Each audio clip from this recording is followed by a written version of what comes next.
রাজনৈতিক শক্তি প্রদর্শন করতে বিনা সুদের ঋণের ফাঁদ পাতেন মোস্তফা আমিন। ফোন দিয়ে আটেন অন্তর্বর্তী সরকারকে বেকায়দায় ফেলা। যেহেতু ক্ষুদ্র ঋণের একটা উদ্যোক্তাও নেই, মানে ভালো একটাই করে ওই হিসাবে আমি গেছি যে হয়তো লোন দিতে পারে আর কি সরকারের পক্ষ থেকে। বিদেশে টাকা পাচার করে গেছে, ওই টাকাগুলা দেশে ফেরত আনলে পরে ওই টাকাগুলা মানুষকে ঋণ হিসাবে দিব বিনা সুদে। মানুষকে টাকার প্রলোভন দেখায় উনি ওনার নিজের শক্তি সামর্থ্য বাড়ানোর চেষ্টা করতেছে।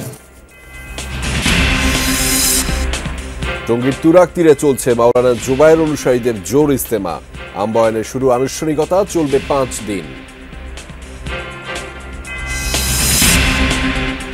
বাংলাদেশ ইস্যুতে ভারতের কেন্দ্রীয় সরকারের ওপরই ভরসা করবে পশ্চিমবঙ্গ, জানালেন মুখ্যমন্ত্রী মমতা। ধর্মীয় নির্যাতনকে সমর্থন করে না তৃণমূল কংগ্রেস।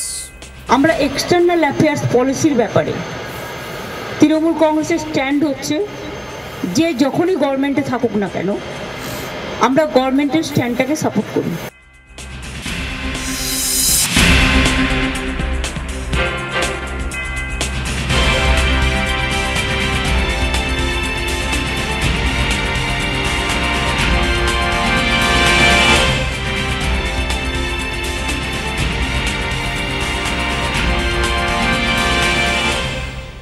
দর্শক, আমন্ত্রণ যমুনা নিউজে আপনাদের সঙ্গে আছি আমি আহমেদ রেজা। এতক্ষণ শিরোনাম দেখছিলেন। ডক্টর মোহাম্মদ ইউনূসের নাম ভাঙিয়ে আন্দোলনে নামাতে সারা দেশ থেকে হাজার হাজার মানুষ ঢাকা এনেছিলেন আবম মোস্তফা আমিন। এর আগে ফরওয়ার্ড পার্টি করতেন তিনি। পরে অহিংস গণঅভ্যুত্থান বাংলাদেশ নামে অসহায় মানুষদের রাজধানীতে এনে একটি রাজনৈতিক শক্তির জানান দিতে চেয়েছিলেন তিনি। এই জন্য 9 সদস্যের কমিটিও করেন, যাদের ছিল অন্তর্বর্তী সরকারকে বেকায়দায় ফেলার ফন্দি। সহকর্মী আকলাখুস সাফা ও বিএম খোরশেদের অনুসন্ধানে বেরিয়ে এসেছে এসব তথ্য। ছবি তুলেছেন নাহিদ হোসেন। 1 লাখ থেকে 1 কোটি টাকা পর্যন্ত ঋণ পাওয়া যাবে, কোনো সুদ দিতে হবে না। এজন্য যেতে হবে রাজধানীর শাহবাগে। কথা বলে 25 নভেম্বর ঢাকায় আনা হয় হাজার হাজার মানুষ। অহিংস গণঅভ্যুত্থান বাংলাদেশ নামে কোনো এক সংগঠন লিফলেট বিলিয়ে ফর্ম পূরণ করিয়ে নিয়ে আসে তাদের।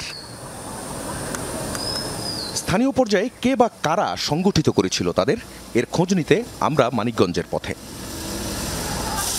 সেদিন ঢাকায় গিয়েছিলেন ক্ষুদ্র খামারি কালাম, ফিরে এসেছেন মার খেয়ে। কি বলা হয়েছিল তাকে? ওই জায়গায় হয়তো বসবো, ডক্টর ইউনূস আসবো, আসার পরে বলবো বিস্তারিত সব কিছু কেমনে কি। ডক্টর ইউনূস যেহেতু ক্ষুদ্র ঋণের একটা উদ্যোক্তাও নেই, মানে ভালো একটাই করে ওই হিসাবে আমি গেছি যে হয়তো লোন দিতে পারে আর কি সরকারের পক্ষ থেকে। একই গ্রামে এমন আরেক দোকানিকেও নেওয়া হয় একই কথা বলে। ডক্টর ইউনূসের এইগুলা প্রতিষ্ঠান, এগুলো শুনে বিশ্বাস হয়ে গেছে। কে তাদের সংগঠিত করেছিলেন? সবচেয়ে বেশি এসেছে দবিরউদ্দিনের নাম। 2 মাস ধরে ওই গুজব চাউর করেছিলেন তিনি। বিশ্বাসের কারণ, তার একটি স্কুল আছে। এই স্কুলে অর্গানাইজ করা হয়েছিল, তাই না? এখান থেকে 4টা বাসে করে রওনা দিয়েছিল 25 তারিখ সকালে। ভবনটার মালিক তো সে,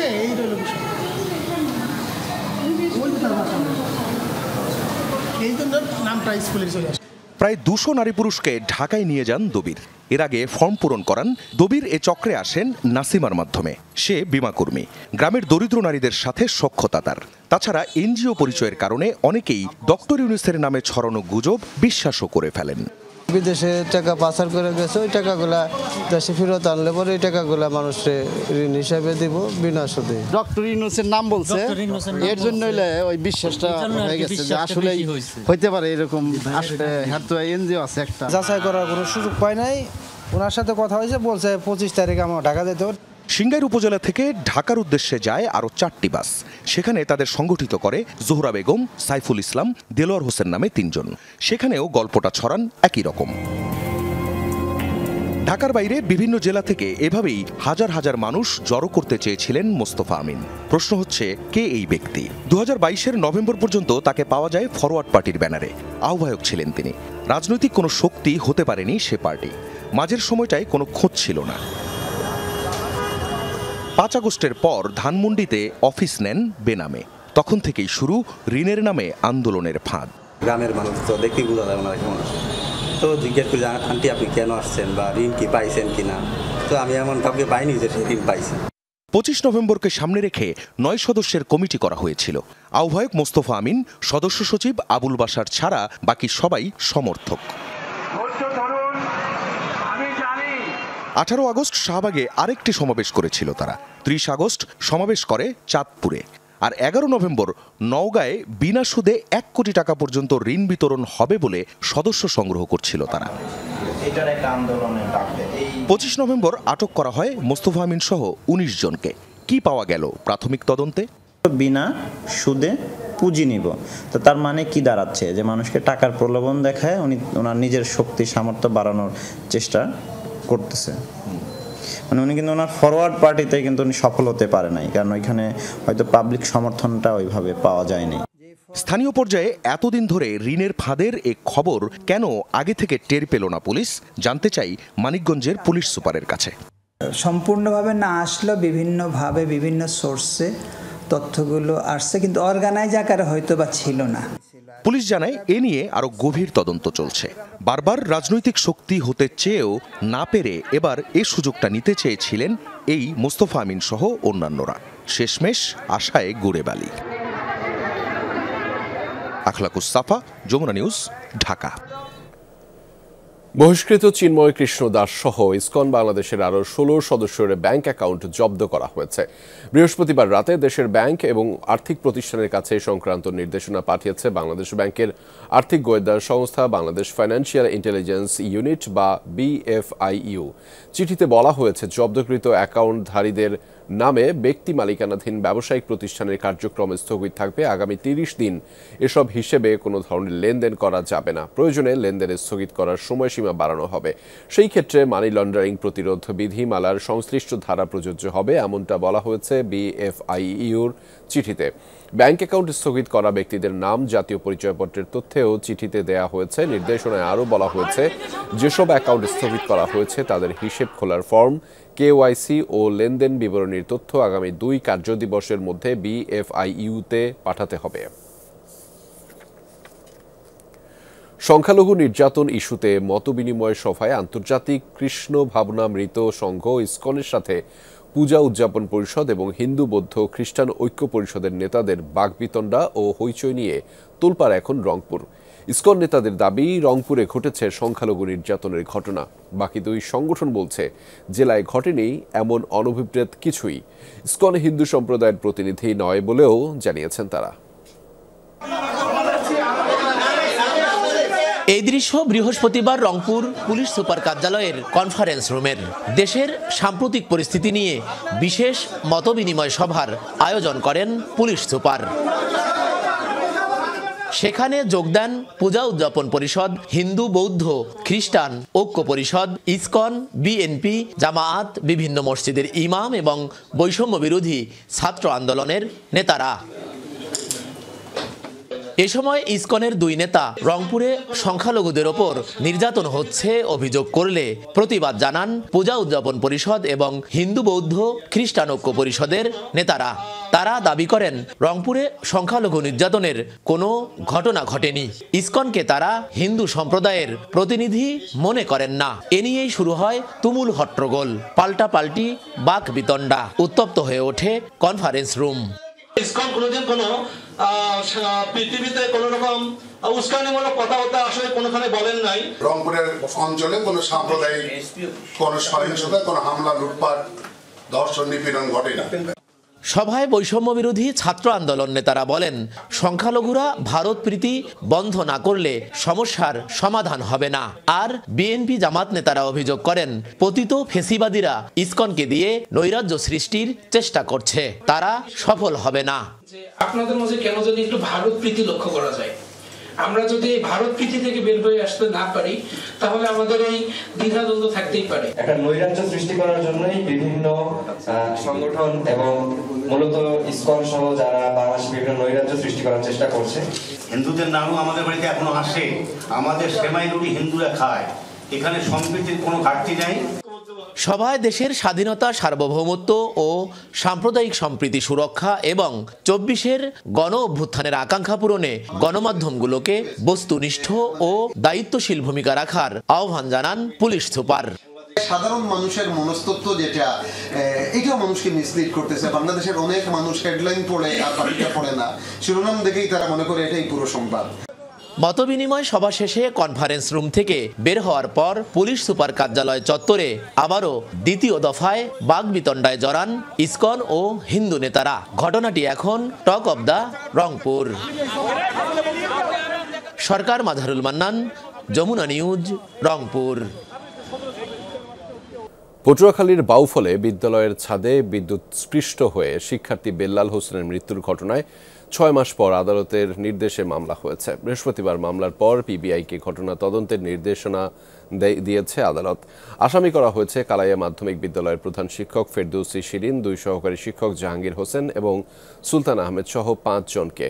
মামলায় বলা হয়েছে 12ই মে শ্রেণীকক্ষে পাঠদান চলাকালে বিদ্যালয়ের ঝুঁকিপূর্ণ ছাদে ডিশ অ্যান্টেনার কাজ করছিল 2 ব্যক্তি। কাছাকাছি বিদ্যুৎ সংযোগ থাকায় ছাদে ওঠার কোনো ব্যবস্থা নেই। হঠাৎ সেখানে মই দেখতে পেয়ে ছাদে উঠে 10ম শ্রেণীর শিক্ষার্থী বেল্লাল হোসেন। সেখানে বিদ্যুৎ স্পৃষ্ট হয়ে আহত হয় সে। পরে হাসপাতালে নিলে চিকিৎসক তাকে মৃত ঘোষণা করেন। এই ঘটনায় বাবা তাজউদ্দিন আদালতে আবেদন করলে বাউফল থানায় মামলা নেয়ার আদেশ দেওয়া হয়। ফোনে কথা কইতে সিকিউরিটি থেকে আমার বন্ধুরে ধরেন, হে ধরে নেই আরিফ ধরে নেই। এর মধ্যে সিকিউরিটি পক্ষ দিয়েছে, ছাত্ররা আইয়া আর ধরিয়ে নিচে নামাইছে, আরিফ পাশ দিয়ে সরিয়ে গেছে গিয়া। বিজ্ঞ আদালত বাউফল থানাকে এফআইআর হিসেবে নিয়ে সেই মামলাটা পিবিআইকে তদন্তের জন্য আদেশ দেন। টঙ্গীর তুরাগ তীরে চলছে মাওলানা জুবায়ের অনুসারীদের 5 দিন ব্যাপী জোর ইজতেমা। ফজরের নামাজের পর আমবায়নের মধ্য দিয়ে শুরু হয় আনুষ্ঠানিকতা। জোর ইজতেমায় অংশ নিতে দেশের বিভিন্ন প্রান্ত থেকে জড়ো হয়েছে মুসল্লিরা। আয়োজকরা জানিয়েছেন তাবলিগ জামাতের সব সাথী এই জোর ইজতেমায় অংশ নিতে পারেন না। সাধারণত 3 চিল্লার সাথীদের নিয়েই এটি অনুষ্ঠিত হয়। জোর ইজতেমা শেষে বিভিন্ন অঞ্চলে গিয়ে আগামী বিশ্ব ইজতেমা সফল করতে মুসল্লিদের দাওয়াত দেবেন তারা। মাওলানা সাদ অনুসারীদের জোর ইজতেমা শুরু হবে আগামী 19 ডিসেম্বর, শেষ 23 ডিসেম্বর।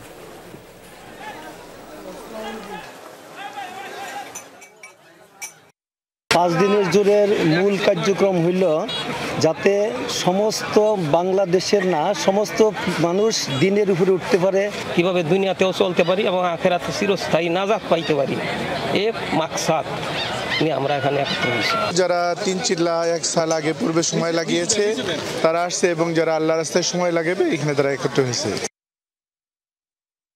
নোয়াখালীর দুর্গম ঘাসিয়ার চরে আবারও দেখা দিয়েছে ডাকাত আতঙ্ক। এক রাতেই লুট হয়েছে 1/2 শতাধিক দোকান। স্থানীয়দের মতে ডাকাত জলদস্যুদের নির্যাতন ধীরে ধীরে কমে আসতে শুরু করেছিল জনবিচ্ছিন্ন এই দ্বীপে, কিন্তু গত কয়েক মাসে ফিরেছে পুরনো সেই আতঙ্ক। চরকে সুরক্ষিত করতে প্রশাসনের কঠোর অবস্থান চেয়েছেন স্থানীয়রা। মেঘনার বুকে জেগে ওঠা জনবিচ্ছিন্ন দ্বীপ নোয়াখালী হাতিয়ার ঘাসিয়ার চর। গ্রাম বাংলার অপরূপ সৌন্দর্য যেন ছড়িয়ে রয়েছে চর জুড়ে।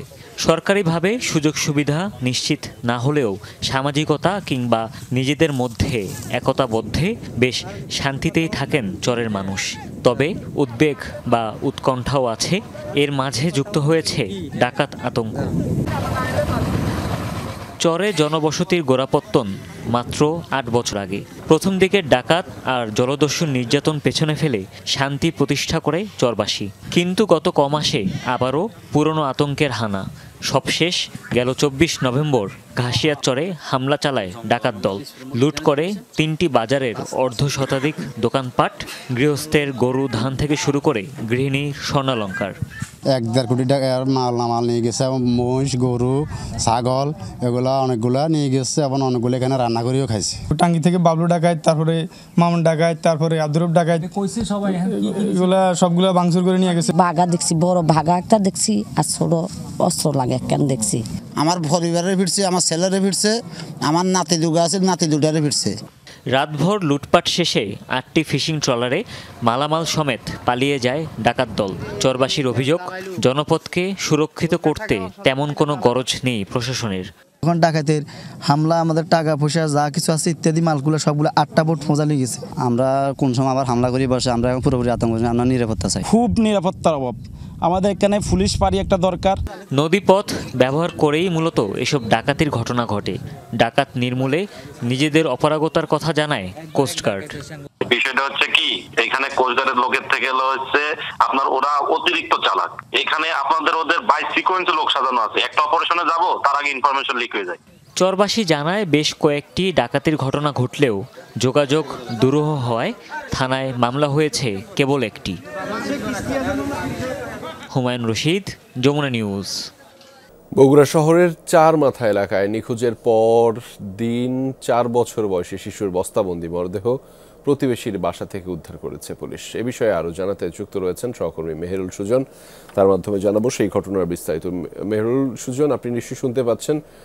ঘটনার বিস্তারিত আপনার মাধ্যমে জানতে চাই একটু, এবং জানাতে চাই দর্শকদের।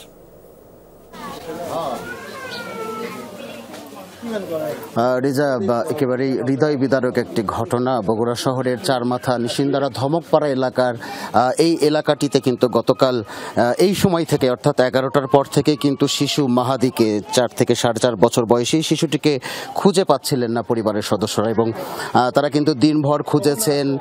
এলাকায় মাইকিং করা হয়েছে, থানায় জিডি করা হয়েছে, রাতভরও কিন্তু তারা বিভিন্ন এলাকায় খোঁজার চেষ্টা করেছেন, কিন্তু মাহাদির কোনো খোঁজ পাওয়া যায়নি। শেষ পর্যন্ত আজকে মাহাদির বাড়ি অর্থাৎ এই ধমকপাড়াতেই কয়েকটি বাড়ি পরে প্রতিবেশী তহমিনার যে ভাড়া বাসা সেখান থেকে উদ্ধার করা হয়েছে মাহাদির নিথর মরদেহ। এবং আমরা প্রাথমিকভাবে পুলিশের সঙ্গে কথা বলছিলাম যে শিশুটির কিভাবে আসলে হত্যাকাণ্ডের শিকার হলো। পুলিশ কর্মকর্তারা আমাদেরকে যেটি জানিয়েছেন যে তারা একজন নারীকে আটক করেছেন, তহমিনা বেগম, যিনি মাহাদির পরিবারের সাথে তার দূরসম্পর্কের আত্মীয়তার সম্পর্ক রয়েছে এবং তিনি পাশের একটি বাসায় ভাড়া থাকেন।